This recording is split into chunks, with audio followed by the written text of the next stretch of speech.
ఓం నమ శివాయ. శివరాత్రి రోజున పూర్తి విధంగా ఉపవాసం మరియు పూజ ఎలా చేయాలో తెలుసుకుందాం. ఇది ఒక రాత్రి. ఈ రాత్రి సాధారణ రాత్రి కాదు. ఈ రాత్రి నిశ్శబ్దంగా ఉంటుంది. కానీ ఆ నిశ్శబ్దంలో ఒక గొప్ప శక్తి ఉంటుంది. ఆ రాత్రి చీకటి ఉంటుంది. కానీ ఆ చీకటిలోనే వెలుగు దాగి ఉంటుంది. ఆ రాత్రే మహాశివరాత్రి. మనిషి జీవితంలో ఎన్నో పండుగలు వస్తాయి. కానీ కొన్ని పండుగలు మన కోరికలను తీర్చడానికి ఉంటాయి.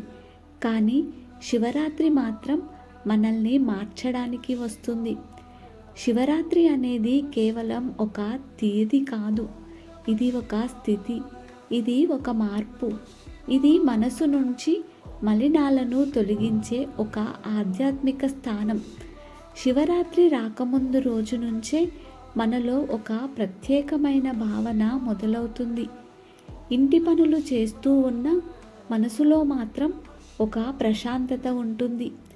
దేవుడు గది శుభ్రం చేస్తూ ఉంటే మనలోని గదులు కూడా శుభ్రం కావాలి అనిపిస్తుంది. శివుడు బంగారం మందిరంలో ఉండడు. ఆయనకు పెద్ద అలంకరణలు అవసరం లేదు.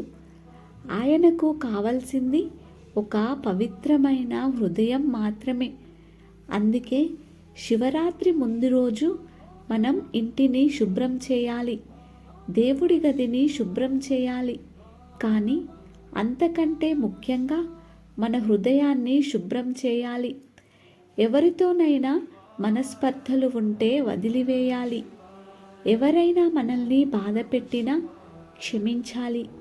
ఎందుకంటే శివరాత్రి రోజు కోపంతో ఉండే మనసు శివుడి ఆశీర్వాదాన్ని పూర్తిగా స్వీకరించలేదు. శివరాత్రి ఉదయం రోజు బ్రహ్మ ముహూర్తంలో లేవాలి. చుట్టూ నిశ్శబ్దం ఉంటుంది. ఆకాశం నీలంగా ఉంటుంది. ఆ సమయంలోనే లేవాలి. మనసులో ఒక భావన కలగాలి. ఈరోజు నేను శివుడి కోసం జీవిస్తున్నాను. స్నానం చేస్తూ ఉండగా శరీరం మీద నీరు పడుతున్నప్పుడు మన పాపాలు కరిగిపోతాయి అని భావించాలి. తెల్లటి లేదా లేత బట్టలు వేసుకోవాలి. ఎందుకంటే తెలుపు పవిత్రతకు సూచిక. ఆ రోజు ఉపవాసం మొదలవుతుంది. ఉపవాసం అంటే కేవలం ఆకలితో ఉండడం కాదు. ఉపవాసం అంటే మనస్సును నియంత్రించడం. ఆ రోజు మనం తినకపోవచ్చు, లేదా పండ్లు మాత్రమే తినవచ్చు, లేదా నీళ్లు మాత్రమే తాగవచ్చు. కానీ అసలు ఉపవాసం ఏమిటంటే మన కోపానికి ఉపవాసం పెట్టడం, మన అహంకారానికి ఉపవాసం పెట్టడం, మన మాటలకు ఉపవాసం పెట్టడం. రోజంతా ఓం నమ శివాయ జపం చేయాలి. ఈ మంత్రం శబ్దం కాదు. ఇది ఒక శక్తి. అది మన శ్వాసలో కలవాలి. మధ్యాహ్నం సమయంలో శివలింగం ముందు కూర్చొని దీపం వెలిగించాలి. ఆ దీపం కేవలం నూనెతో వెలిగే జ్యోతి కాదు. మనలోని అజ్ఞానాన్ని తొలగించే జ్యోతి. శివలింగం మీద నీరు పోస్తూ ఉంటే మన కర్మలు కరిగిపోతాయి అని భావించాలి. పాలు పోస్తూ ఉంటే మన హృదయం పవిత్రమవుతుంది అని అనుకోవాలి. తేనె పోస్తూ ఉంటే మన మాటలు మాధుర్యంగా మారాలి అని ప్రార్థించాలి.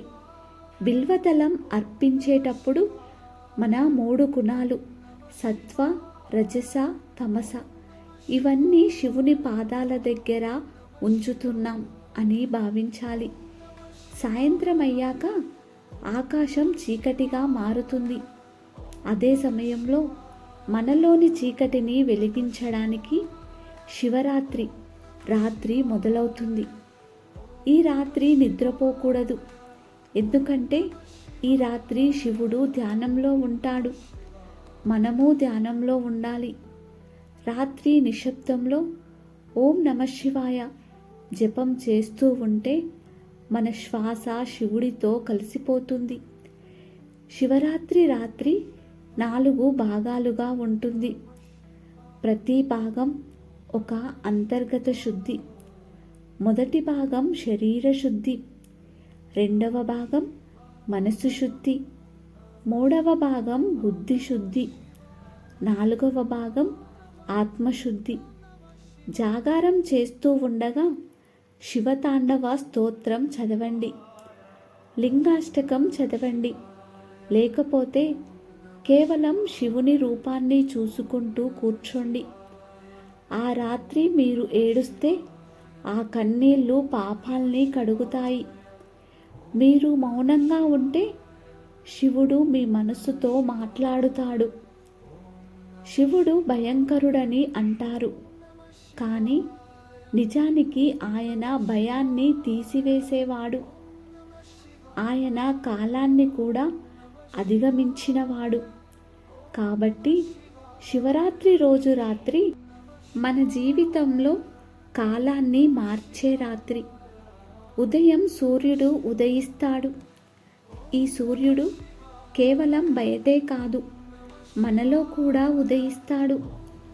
ఉపవాస విరమణ చేసే ముందు శివునికి నమస్కారం చేసి ఇలా అనాలి: శివయ్య, ఈ ఉపవాసంలో ఏ లోపాలు ఉన్నా క్షమించు. నేను సంపూర్ణుడిని కాదు, కానీ నీ భక్తిని సంపూర్ణంగా ఇస్తున్నాను. ఈరోజు మీరు తినే మొదటి ముక్క కేవలం ఆహారం కాదు, అది శివప్రసాదం. శివరాత్రి కేవలం ఒక రోజు కాదు, అది ఒక కొత్త ప్రారంభం. ఈ శివరాత్రి మీరు శివుడిని పూజించకండి, మీరు శివుడిని అనుభవించండి. ఎందుకంటే శివుడు ఆలయంలో ఉండడు, ఆయన మనలోనే ఉంటాడు. మన అహంకారం చనిపోయిన చోట శివుడు పుడతాడు. మన చీకటి ముగిసిన చోట శివుడి వెలుగు మొదలవుతుంది. అందుకే ఈ శివరాత్రి ఉపవాసం చేయండి, పూజ చేయండి, జాగారం చేయండి. కానీ అంతకంటే ముఖ్యంగా మీరు మారండి. ఓం నమః శివాయ. హర హర మహాదేవ్. ఓం నమః శివాయ. ఈ వీడియో మీకు నచ్చితే లైక్ చేయండి, మరికొందరికి షేర్ చేయండి, సబ్స్క్రైబ్ కూడా చేసుకోండి. మీ అందరికీ మహాశివరాత్రి శుభాకాంక్షలు.